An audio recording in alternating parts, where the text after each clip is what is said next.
Welcome back to chemistry. আজকে আমরা কথা বলবো কাশির সঙ্গে কফ উঠছে এবং কফের সঙ্গে রক্ত। এই কফের সঙ্গে রক্ত দেখলে আমরা অনেকেই একটা আতঙ্কে ভয়ে থাকি।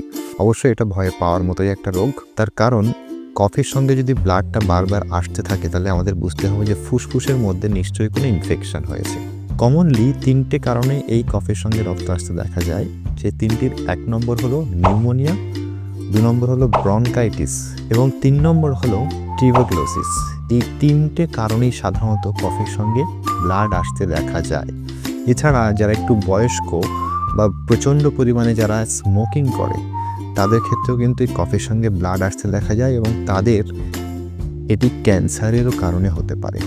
তবে এগুলোর আরও অন্যান্য সিমটমস থাকে, সেই সিমটমসগুলো ডিটেক্ট করে তারপরেই তাকে ক্যান্সার ধরা হয়।